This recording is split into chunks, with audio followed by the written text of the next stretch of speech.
Welcome back to the Hooligans Pitch. It has been a while since Chad and I have been able to sit down and talk some footy, but it has been quite the first week of the World Cup. We've hit the 1 week mark. We only have been in this for a week, and it feels like it's been an eternity. I feel like it's been. I feel like we've already been through a whole month of the World Cup. Them doing it during Thanksgiving break was the best thing ever because we could just watch. I feel like you're around the TV all day long anyway, cooking, eating, hanging out. This couldn't have been a better start for me to get all these games in. So I've been having a lot of fun. Yeah, I mean, for me, like a few hours behind you, so it's all morning games for me. It's been just lovely to wake up, watch some footy, make some breakfast, get all this stuff in before the day really starts. I mean, the final game ends at 1, and I got the whole rest of the day to run errands or go to work or whatever. I'm not going to complain about the last game starting at 1. That's fine. It takes us into the middle of the afternoon. But let's first off, right before we get into these games, we have not had a beer together in, it's been like over 3 weeks since we've been able to sit down and do this. Yeah. It's been a while. It's just different schedules and busy boys. Towns. Yeah. All right, Chad, what are you drinking? Well, since we're in that holiday season, I got the Celebration IPA, but had to class it up a little bit and get it going in that Hooligan's Pitch mug. That's what's up. Okay, I'm about to pour mine too. I'm doing a very green from the beloved Treehouse. We just made another friend in that area who'll be driving back, so we've already put in another request. So I might be able to bring some out west, but yeah, I'm right there with you. Oh, yeah. Didn't quite fill the logo, but we're close. Cheers, yeah. Clinky. Have a little sippy. And then the place where we go watch all their games, super great deal. They made their own World Cup glass with the 22. Oh, nice. It was $12 for the glass. You got a free beer with it, and then $4 refills of the local breweries in town. So we just destroyed those yesterday. Yeah, that's a steal of a deal. Super steal. So they're a great place to go watch some games. So I'm going to go there Tuesday to watch the USA play at 1 o'clock with my work laptop, and we'll see how much we can really get done there. I might just say I have a doctor's appointment and hope no one. I feel like everyone's going to be working there. Yeah. You know that flyer that went around saying like I need to get this day off. I'm gonna find that and we'll push it up to the managers. So yeah, super pumped. But let's talk about the good, the bad, and the ugly of what we've seen in the last week. Where do you want to start? Good, bad, ugly? I mean, I don't know if I'd call it ugly, but expected that Qatar is just not good. They're just trash. That was first host nation to lose their opening game. First team already eliminated from the tournament. Like, I mean, it was expected, I guess. Like, the only reason you're in the World Cup is because you're hosting. It's so funny on that first day too how they try to hype up that team and be like, just because they're the host nation, they deserve to be there, and then it just fell apart so fast. Even in that, like, the pre-broadcast thing, they're highlighting some of the players, like, he's got like 14 goals in the like 20 games or something. It's like, never heard of the guy, but okay. And then it comes out in the game and just like they did nothing. That was pretty ugly. They have their last game coming up. Will the other team pity them and give them like a goal or two? I don't know. I'm not expecting much out of that. It'll be really interesting to see what the fan experience is now like with Qatar out. Yeah. I feel like a lot of those stadiums are filled with Qatari people, and will they still be going to these games? I hope so. I hope they still fill out. I hope so. I mean, it's still a big event and a big occasion, and one you'll probably never get to experience again in your home country like that. So might as well fill out the seats. And the good thing is I've heard a lot of positive things about the people out there. So that is nice to see. I've seen some crazy Instagram videos of. I was just gonna say, have you seen some of these videos? They're wild. Did you see the two guys that went to the palace with the lion? Yeah. Insane. Absolutely insane. I mean, I guess that's all you could ask for in any host nation, to just be like, you got a bunch of people from all over the world, different cultures in your land, and like just be welcoming, have fun with it. Like, You got to. I mean, that's. I think that's. I mean, yeah, like, it sounds sketchy when you look at it too. Like you're looking for beer and two people invite you back with their lion and like a leash and collar. That's mind boggling to me.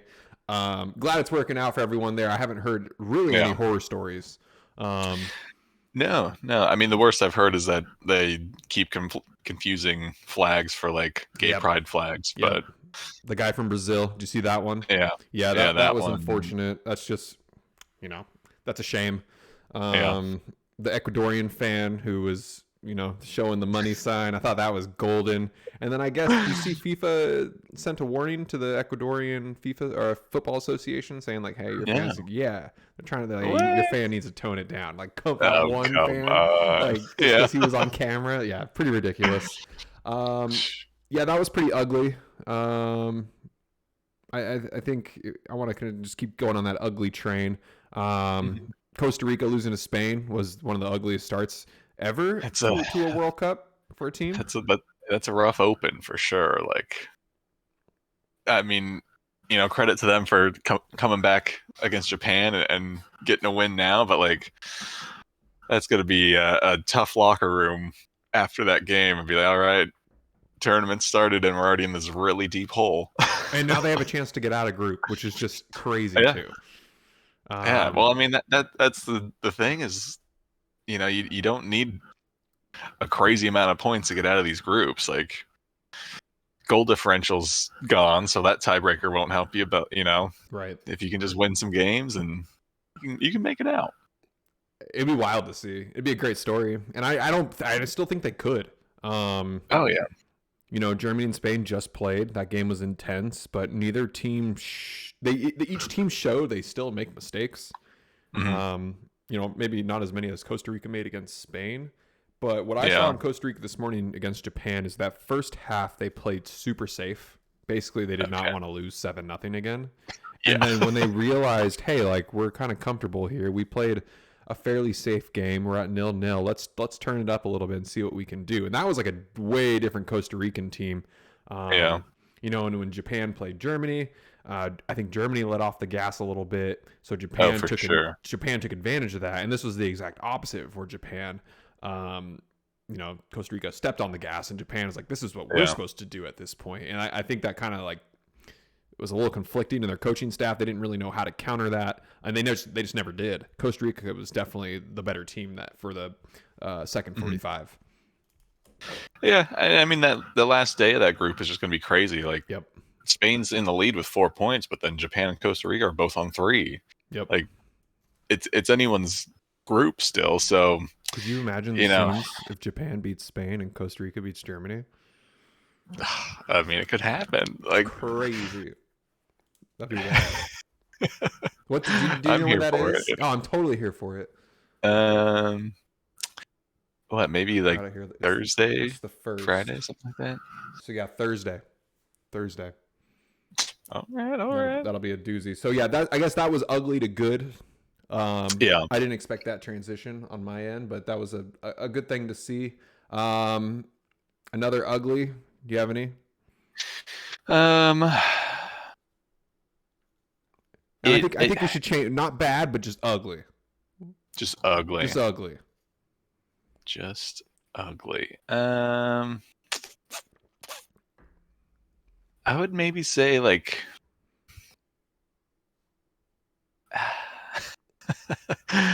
I'm stuck between two teams, but I'm gonna say the ugly so far has been Denmark. Mm. They've been disappointing, I think, for as good as they looked in the Euros, and like it's most of the same team. Like they just don't seem to have that same like energy and drive in this tournament. And it's like you're sitting behind Australia right now on the table. It's like Australia's not a bad team, but you should be better than them. Well, So that's a winner take all, right, between them two. yeah, definitely. Okay. I mean, Denmark Yep, should walk away with that on paper. should, Should. but I mean, yeah, they've they gave France a good run for the money, I think, and I don't know what happened in the Tunisia game. I didn't watch it. It was a 2 a.m. game for me, so Yeah, we missed that one as well, but 0-0, nothing too exciting. Um, Yeah. my ugly is going to be Canada, just because of how sloppy they were. I almost It's went with it, but harsh. there's, It's harsh, but yeah, they're one of the few teams to be out of it already. So yeah. I mean, it's kind of hard. Like, I didn't want to call it ugly necessarily because they showed some really good like moments and decent like actual sections of the games. And I mean, against Belgium, they should have won. They just couldn't find the back of the net. Like, and credit to Belgium for sticking in that game and getting something out of it. But I think it was like 15 minutes in, Canada had like 9, 10 shots already. It's like you can't be wasting all that opportunity at this level. the ref hurt them there too. I know we probably all saw Yeah, that blunder with that off, which is just mind-boggling that even happens. Um, that was a big bummer, because if Davies gets another shot at it, he scores that goal. It's a totally different scenario.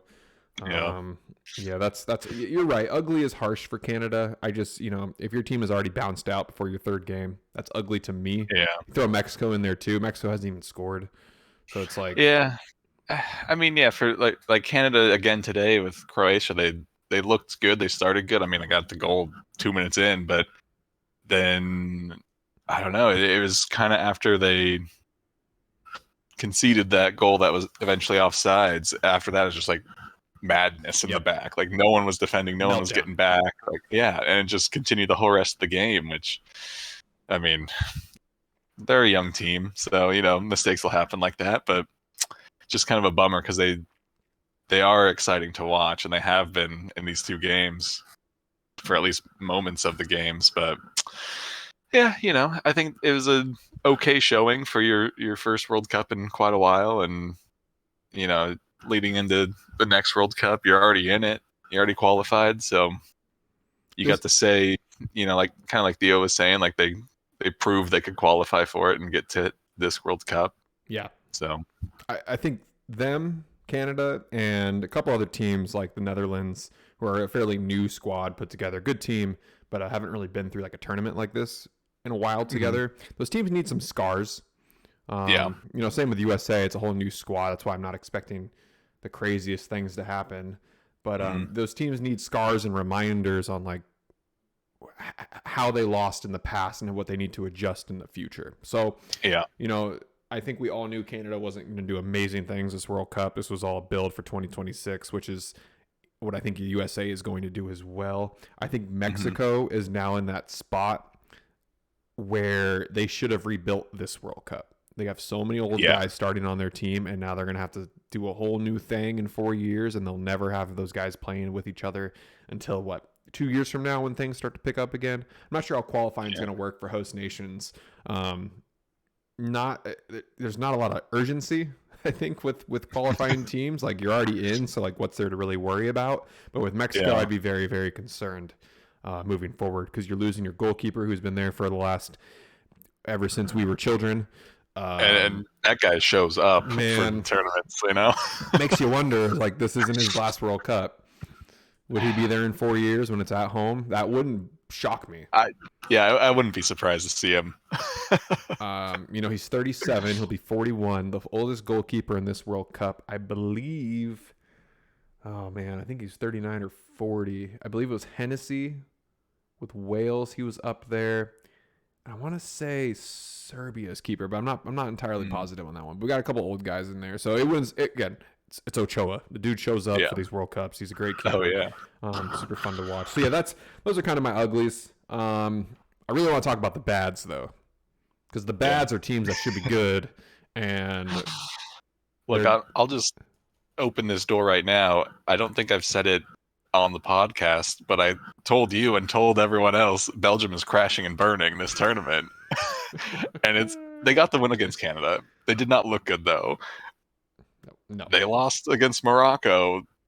You know, Morocco's got some decent players on there, but like this is still kind of Belgium's like golden generation, even if it's at the end of it. So you want like a better showing than that. And I don't know if you've seen any of um, the little snippets that have come out from some of the Belgian players now, but they're taking that France implosion and making it Belgian this year. I saw Courtois. I saw Courtois punching the window. Did you see that one? Courtois, yeah. What's happening? I didn't see what else was happening. De Bruyne said they can't win because they're too old.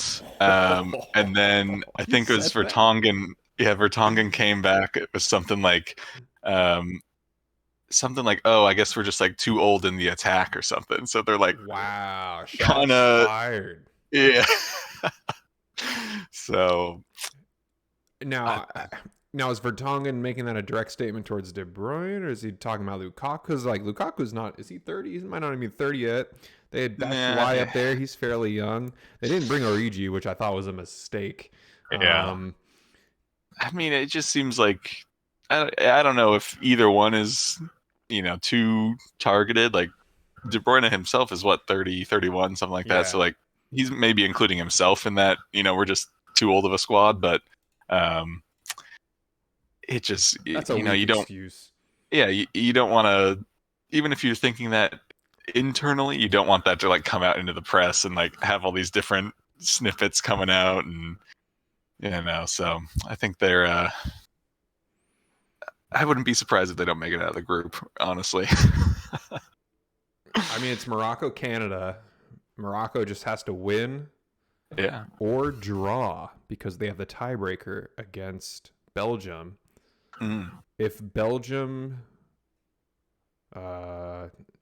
sorry, I'm having a brain fart here. Who does Belgium have to beat? They're playing Croatia. Thank you. And Croatia looked strong today. I wouldn't say they looked awesome. I just don't think Canada was nowhere near their level today, which is no. All right, I have Belgium's roster up because I was really curious about their age.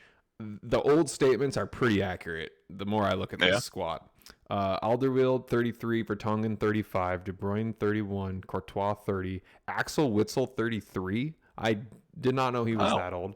Yeah. Eden Hazard is younger than almost everyone I said here at 31.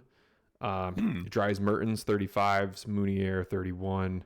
And then you got your young guys, Onana, Tielemans, Trossard. But I mean, this is like the same team essentially they've been, rolling with for the past few years. So like, I think they kind of dropped the ball by not integrating some of these younger guys earlier, because like your back line of Vertonghen and Alderweireld has been the back line for as long as I can remember, of this golden generation. And it's like, yeah, they're experienced, but they just aren't very quick. Like Canada was running all around them the whole time. Like Davies is so fast too. Watching him on the ball, he's so lanky and just so quick with his feet. That's been an interesting one. The teams that haven't played their second game yet, I'm still like trying to figure them out. Portugal, I thought were fine against Ghana, but then I saw how much they mentally fell apart at the end, and it was like, I was like, whoa. I walked away from the end of that game, went to the kitchen, heard the announcers popping off, and I saw the guy slipping in the goal box with the ball at his feet in front of their keeper, and I was like, what just happened? That was a trip. Do you think he'll play Costa? Do you think he's going to start next game? Because there's rumors that they're like, no, he's out. Like you can't do that. Really? Yeah. I mean, that's fair. Like,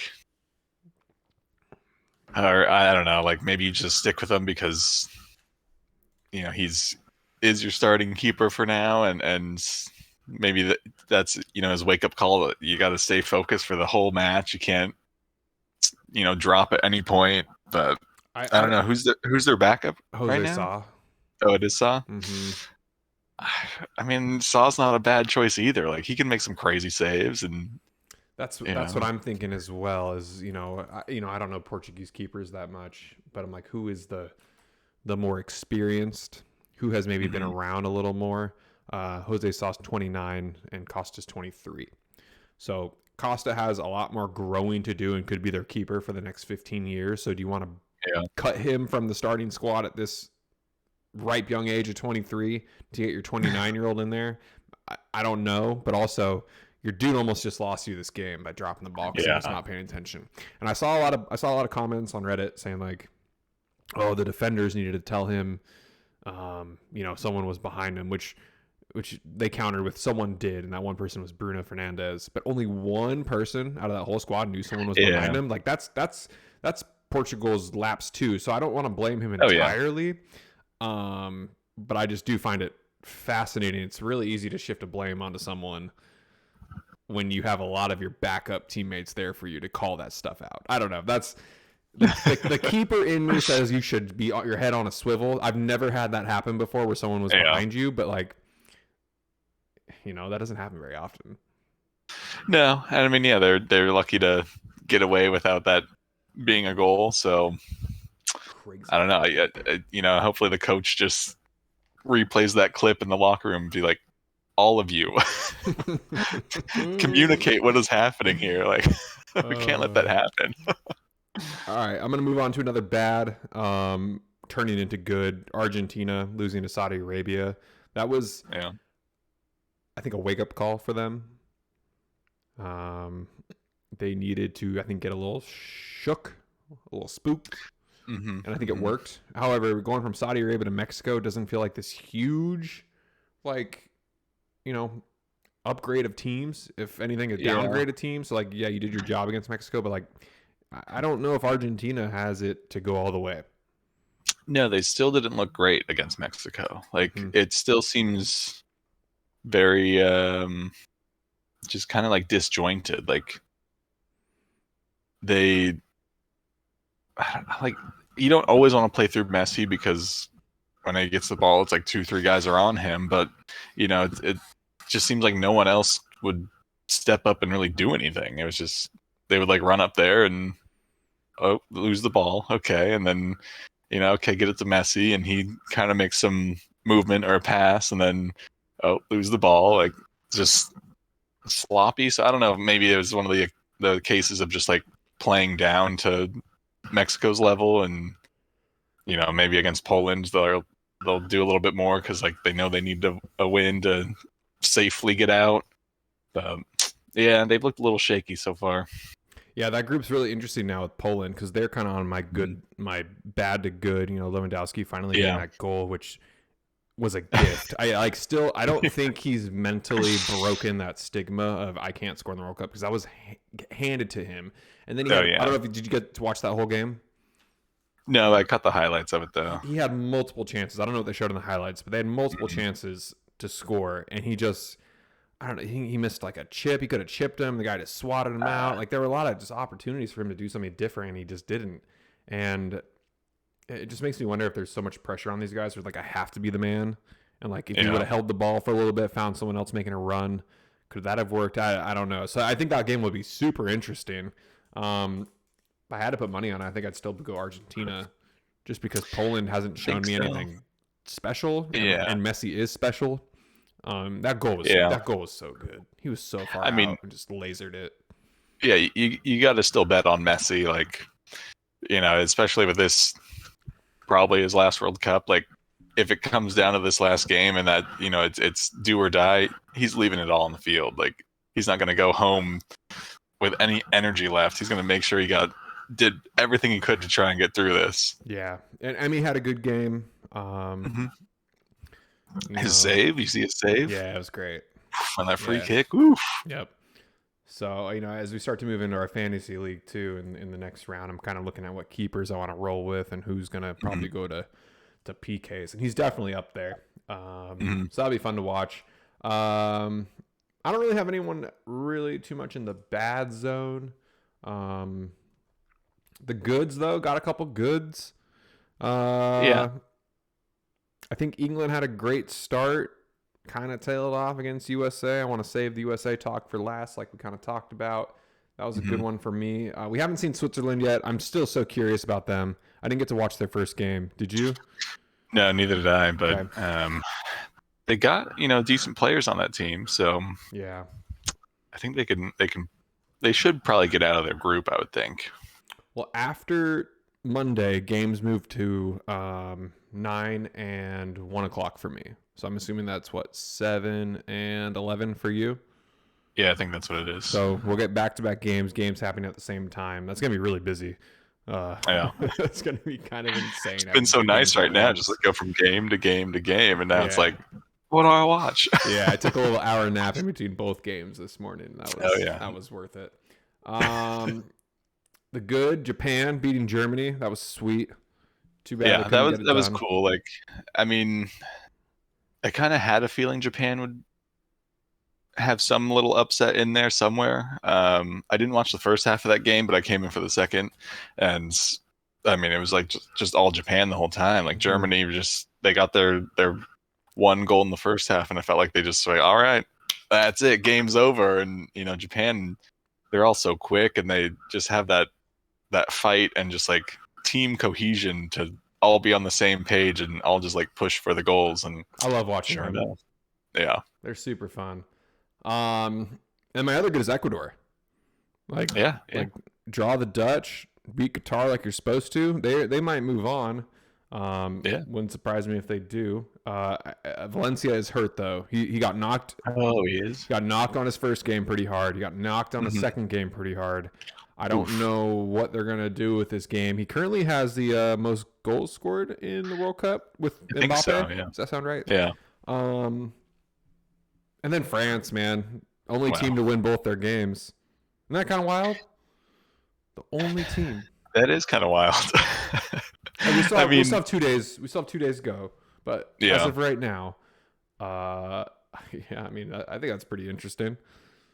Yeah. I mean, I think France has definitely looked good. I wouldn't say like overly dominant yet.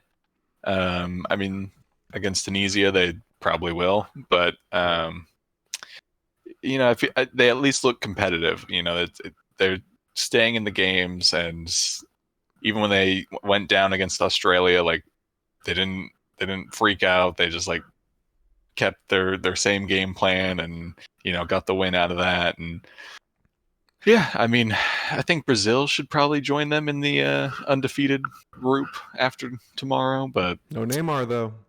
no Neymar. That's So that's that. I don't know. That makes things interesting. I do think Brazil's a good enough group to get out and win all 3 games, but mhm. um, it'll show how much they really need Neymar. It'll be interesting to see who steps up next. Yeah, Will it be Vinicius? Will it be Rafinha? I feel like their wingers have to really step up. But well, do you think Jesus is going to get the start now? Because they might have to shift some things. Because they had Neymar starting in like the central mid position. yeah, I saw that. You maybe could like because Jesus plays that kind of Firmino role of kind of the striker, but also kind of like the center attacking mid, Mm-hmm. like kind of all over. So I guess you could. Otherwise, yeah, just shift your midfield around and like finally actually play Bruno in there. Um, Play him and I don't know, move Paqueta up a little bit or something. But yeah, and Casemiro had a great game. He was all over the place, which is surprising. I haven't seen that for Man United yeah, this year. no, So that was kind of wild to see. Richarlison, that's my goal as I'm starting to come yeah, together for all these games. That goal was like mwah, beautiful. yeah, that was very nice. Um, every player that comes up, who's that? Who do they play for, Kristen? I go, shit. She was Tottenham. I was like, that's right.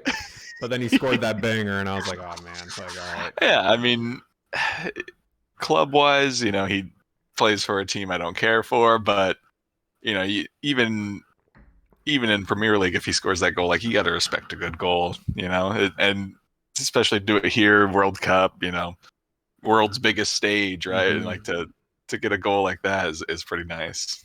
I don't know if you know much of him as a person, but the stories that I've read, he is like the most humble, the most charitable athlete. He gives back Oh, a really? ton. He has a big voice for the underprivileged community and the minorities in Brazil. So that's really cool to see. Yeah. It's the opposite of a couple players that I've seen on Brazil, so I find that kind of interesting. He's more leaning left than leaning right, especially with their election they just had. So like a lot of the Brazilians were pretty vocal on that, and he was probably the most. So cool to see him kind of like backing up his words with goals. Because I don't know, I feel like that could turn some opinions in that squad. But yeah, I mean that game was pretty standard. Serbia didn't do anything crazy. I don't think Mitrovic is all the way back. I don't. He hasn't played in like a month, and they just asked him to come in there and do some work. But That's tough. One Yeah, game I though. mean, One game in. it was always going to be a tough game for Serbia. So, Mm-hmm. um, I mean, if you're going to expect to lose a game in your group, that's probably the one for them. Yeah. So, we'll see how they do. I think Mitrovic didn't exactly look like his full himself. So maybe he's coming back a little bit still, or just kind of taking in the occasion, and now one game down, so he's like, okay, like I'm used to this bigger stage now, and let's just do it. Right. And then South Korea, Uruguay, I have no thoughts, no opinions on. I don't know what is going on with those teams yet. So Yeah, I heard not so good things from Uruguay. Suarez is old. It looks like people are saying he's gained some weight, so he's not the same. I'll catch that game for sure yeah, when they play next. But yeah, that I know I don't know too much about what's going on with those. Yeah, Switzerland, Cameroon, Uruguay, South Korea. Those are all kind of toss ups for me. yeah, definitely. Um, yeah, I think everyone else is like kind of where you would expect them to be.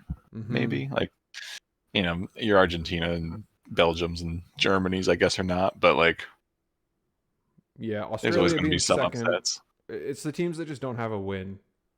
It's Hmm. like, okay, what are they doing? And so now, should we talk about our boys? Let's talk about the soccer team in this World Cup. All right, let's talk some soccer. Only team with 2 draws. Hmm. We need a win, like need it, absolutely need it to move on. Got to win out. Let's talk about that Wales game. Let's talk about the good, the bad, the ugly. The good, Hmm. we know how to score. Yeah. We got a goal. That's clutch. Yeah. Weah, that finish was amazing. Oh. We had the perfect ball into him. That's not so much where I'm worried about. It's the back line and making stupid Um. mistakes. That's just me personally. I'm nervous as hell when the other team has the ball in the box now, and we're just gonna do something erratic. Yeah. I mean, I wouldn't say I've been too worried about the back line, like because even through the Wales game, they looked pretty solid. It was just one dumb decision, and unfortunately, you're in the box, so it results in the PK. But beyond that, like especially that Wales game, first half we were all over them. It was kind of the same thing as like Canada versus Belgium. Like we should have put the game away in that first half, and just didn't take our chances, and then you reach halftime, you give the other team a chance to kind of regroup and like re-strategize, and then we come out like just I don't know, no energy, like flat-footed out there. Lethargic. Yep. The biggest Yeah, the biggest thing that I notice, and it is accurate to what people are saying online too, is that not a lot of our guys are just playing the full 90 wherever they're playing at, and that fitness is hurting us. yeah, Pulisic being the main example of that, but then you got guys like Weah and Aronson who are coming. Aronson coming on as a sub after the 60th minute is like blowing my mind. That guy looks like a power yeah. horse, and I just wish he could play the full 90 or give me at least I the mean first 85. that's been kind of my I think biggest complaint so far with watching us, like especially in this England game. Like Greg's just doesn't want to make subs, and like when he does, it's way too late. Like when against Wales, you could see we were kind of on the back foot for quite a while, and at least get some new fresh legs in there, some more energy in there. Mm-hmm. I don't know, another defensive mid or something if you really wanted to, but like it just we have a full squad of capable players. They're all healthy as far as we know. So like throw them in there, even if it's someone comes on at half maybe, or someone comes on 50-55, but like not this 75-80. That's no time for them to like really get into the game and really affect the game. 4 out of our 5 subs came at the 74th minute or after. See, too That's late. too late. So Way late. too late. I Um, mean, Yep. especially like jumping into the England game, like I think that was just incredibly late. Like we were 4 subs after the 76th. yeah, like it's that England game. we were going toe to toe with them that whole first half, and I'd say even that first half of the second half, we're right there with them. Probably a little bit more in control. But then you could see like people slowing down, some sloppy passes and stuff. And it's like, I was, at the bar with Jordan and everyone, and we're all just like, all right, like, let's get these subs going. And for me, it was like, I would kind of want to do a early sub, like get a Geo in there or an Aronson in there, like some energy, like quick. Cause Totally agree. England was basically playing for a draw, right? They never looked like they were going to go for the win. If it was going to be, a quick shot. Mount had that good look. Saka had a look that went over, but like freaking losers. Yeah, I mean, I think you make earlier subs. I think USA would win that game. They sat back so hard. Yeah, and like I was looking at the heat maps, and they kind of stacked their midfield so we couldn't penetrate the inside of the box. Everything was dealt on the outside, and we just, we don't really have that guy at number 9 who's going to get inside on these crosses and bang. We just don't have it. We don't have that size. Yeah. So like we're not going to play that style of game. So I guess credit to England for countering that. But man, did they just play like they did not want to win at all. The amount of times like we're holding the ball at the halfway line and they're just not pressing us. Crazy. And I get that's the halfway line, but like, what?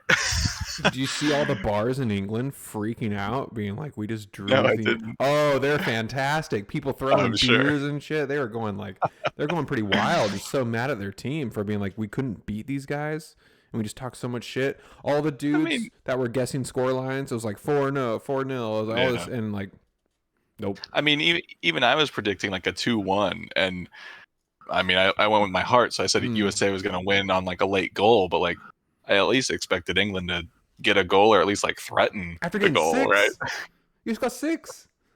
Yeah, that's what I'm saying. Like, I understand the frustration from the English fans, because if you want to be the winners of the World Cup, like you got to come out every game and just play your game, win the game, get the goals. Like if you win this USA game and you can go into that last game and settle for a draw, cool. Like, I don't know if you still want to. You kind of want to keep the momentum going, but like,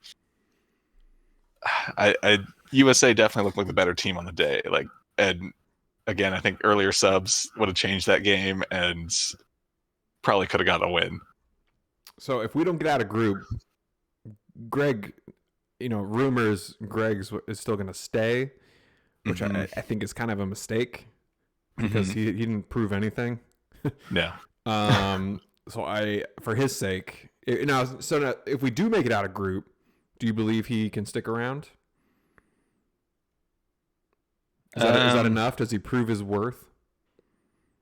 I don't think so. Like, I'm just thinking over the course of like his tenure here as managers, like so often we watch the games and just like tactics are just wild, or like the starting 11 is just like weird picks, or we just don't look threatening, or it just hasn't felt like it ever really clicked. Like that first half against Wales, and I guess most of the England game felt like it kind of clicked because it worked, but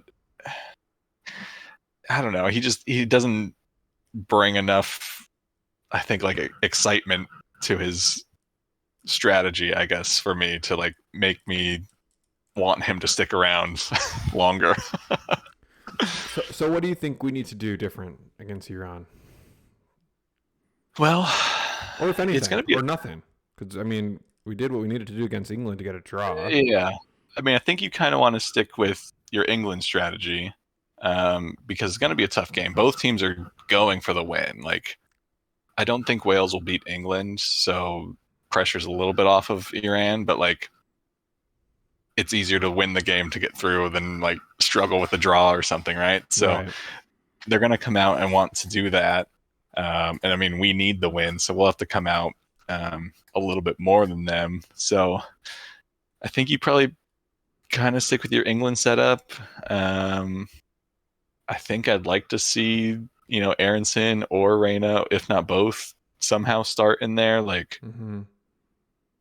I mean, Aronson he's that workhorse and can press and can make the runs and score goals, and Gio's kind of the same, but and also brings a little bit more like creativity into the midfield and stuff. Like, I mean, you got to get the goals. You can't have these chances and squander them. Like, if Pulisic wants to be Captain America, like, Prove this is it. that time to put that shield on your back and let's go. Prove it, dude. This is Yeah. you're gonna lose that title real quick if we don't move through. I mean, this group can get really interesting. If we do win, we move to 5 points, which is standard, right? Mm-hmm. If Wales does beat England, which will be a really, really, I think it's going to be a really fun game. It's like a local derby, like it's crazy. So hypothetically, if Wales wins that game, gets out of their, I mean, they'd have to kind of slaughter England to get out of their goal differential. I mean, that would be oh God, could you imagine the scenes if England falls apart and Wales moves on? I'm here for it. I would love to see that. Yeah. But if Wales does do something and takes that game, we can win the group, which would be just wild from where we started. Yeah. 2 draws and then a win to get to where we are. I don't know. I don't see how Wales makes that possible. They have a new keeper coming in since their last keeper got that red card. They haven't done anything too special. They got their lucky goal against the United States, only 1 goal against Iran. It would take a lot. I'm just trying to look at hypotheticals on what could happen. Yeah. I'm hoping for a Wales win. That'd be sweet. With a big goal differential. Give us a 4-0. I think it'll be Gareth Bale's like time to shine. He's been a little quiet past few years, but now it's like local rival, really. So like you're going out there with a little bit more fight than you probably normally would. Do you think England will come out the same, just knowing, hey, we just need a draw to kind of move on and play the exact same way they did against the U.S.? Or does this have a little bit more meaning? See, I think they're going to be kind of weak and just sit back and let Wales do exactly what the United States did.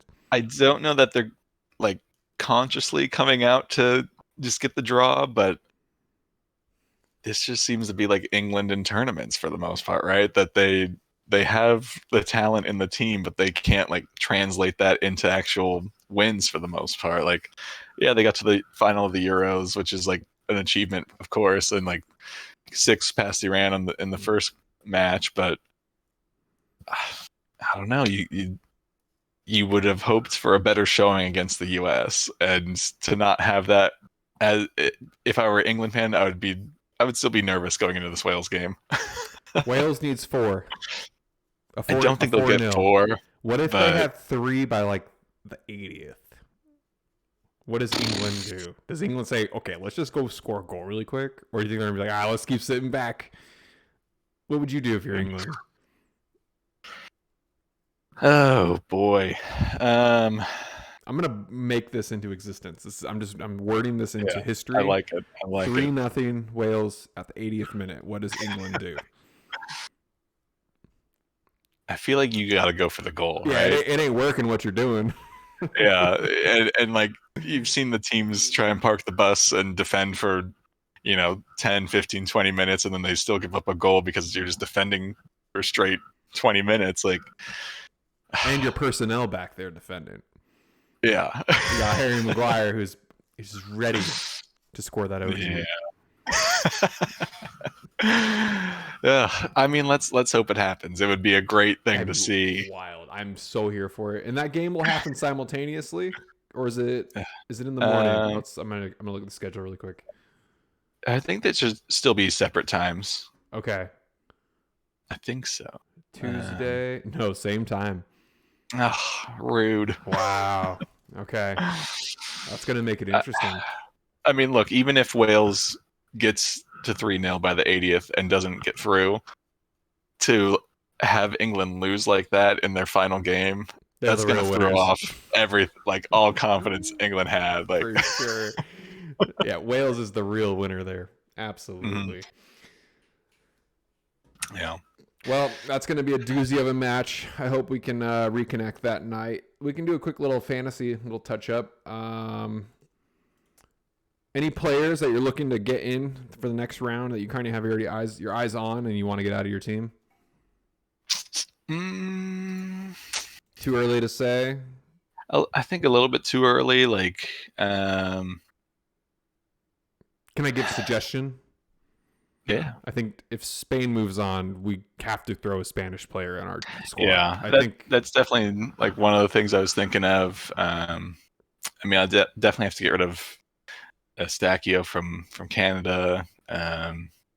Whether they go through or not, I'll probably drop Mitrovic just because so far he hasn't done anything. Yep. Frankie de Jong's having a good little, World Cup debut. I got to get Gakpo. Oh yeah, Gakpo. 2 goals scored. But I think if you were to have him as the forwards, he would still be like 4th or 5th best because you have Messi with 2 goals, you got Mbappe with 3 goals, Saka with 2 goals, Harry Kane with a huge team goal differential. So he would hover. I don't know if he'd make my front 3 just yet. It's the midfield and the defenders where it's just so tricky. Yeah, I mean, I think it'll just depend too who they're playing. Like, yeah, if they get matched up with a team that can run over, then might be worth it. But all right, then who's your biggest surprise player of the tournament? Who are you surprised by the most on how they're doing? Mm-hmm. And then who do you want to see do better? I'll give you give your 2. I'll give my 2. Most surprised. I think probably I'm surprised by. I think probably Gavi or Pedri from Spain. Yep, super young. I mean, they're just dominating that midfield. They're both so young and just controlling it, and like, I mean,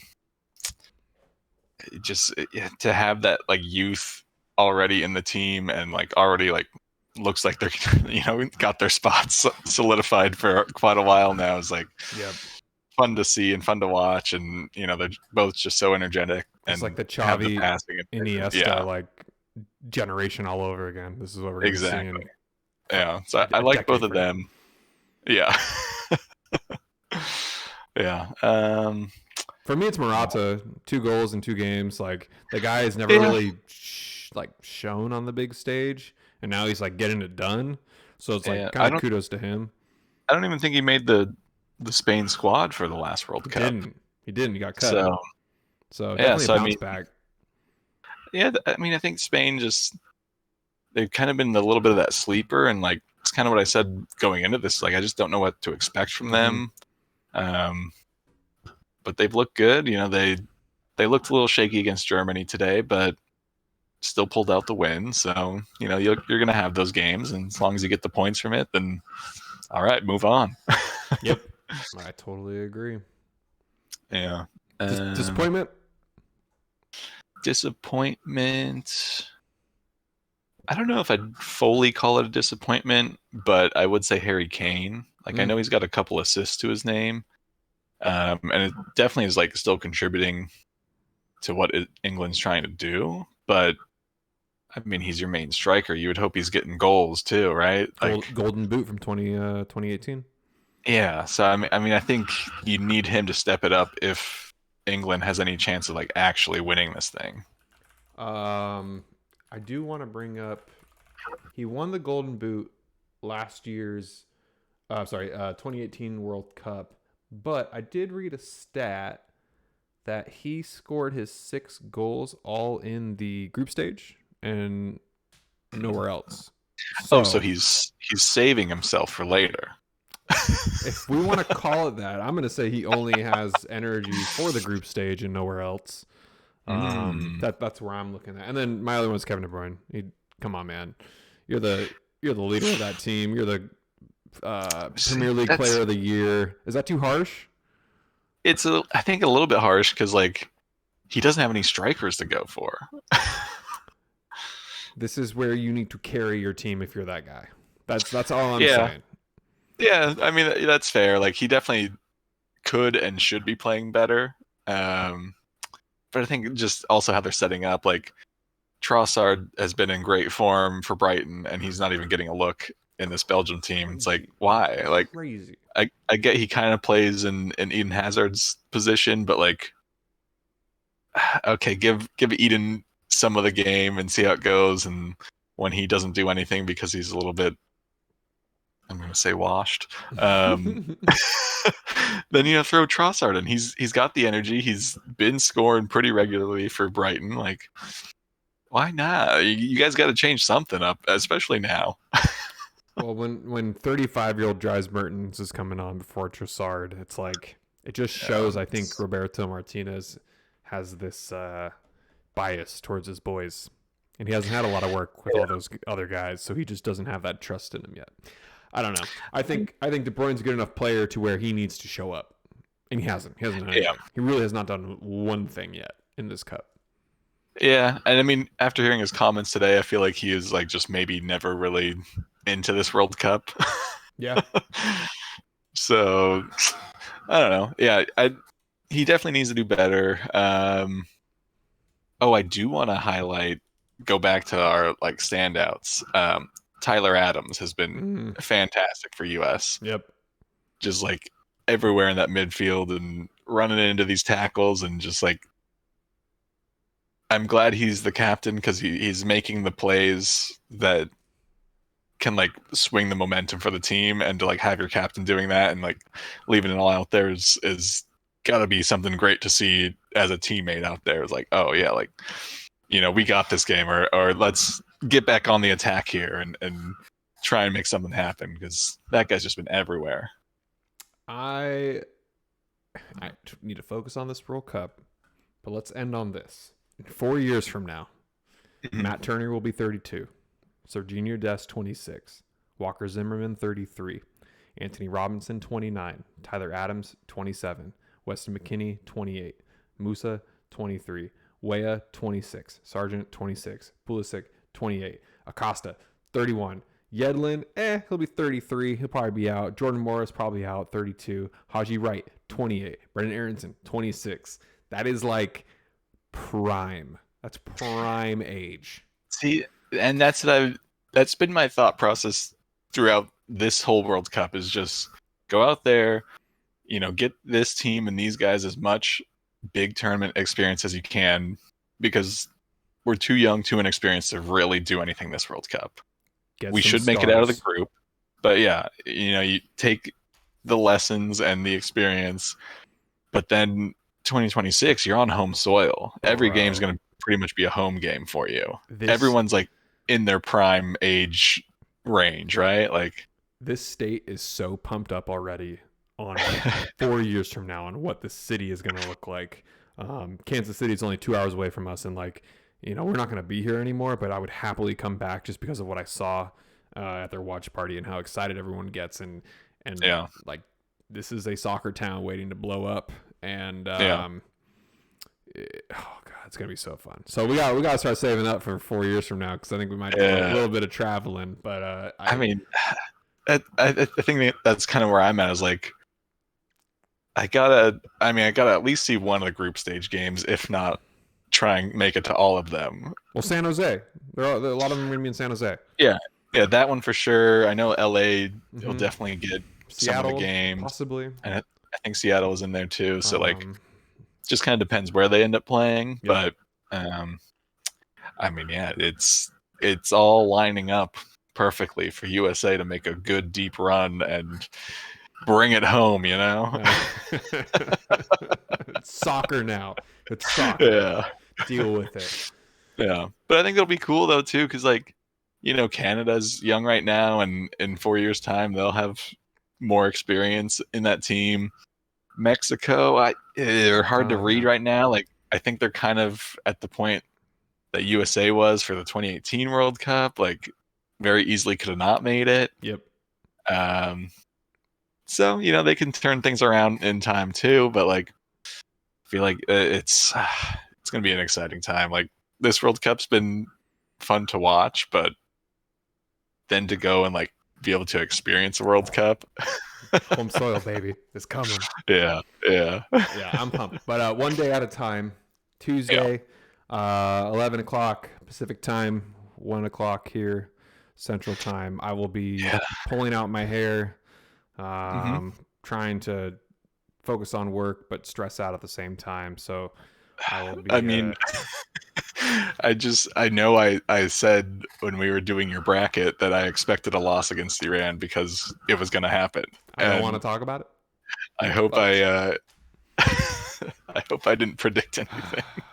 I have it in there. It's 2-1 Iran. I wish I could go back and change it, but I've been really wrong on my whole bracket, so this would be a great time to just keep being wrong. Yeah. So, all right, well, we'll check back in maybe that night. It could be a really sad podcast, or it could be a happy one with expectations for the future. I don't know. It'll all come out, I think, in real time. I don't know what my emotions will be. If we win, though, hey man, we might be doing some shots. We might be partying a little bit. We'll see. Yeah, I mean, it's Tuesday's gonna be a good game either way. Both teams want the win, so man, it's gonna be spicy one. Yeah. Oh yeah. All right, Chad. Until then, it's been good chatting with you. Let's good luck in the fantasy pool as we continue to make new squads, and I hope you can bounce back a little. I'll figure something out. Best of luck. All right, Hooligan pitch out. We'll see y'all Tuesday. Bye-bye. Peace.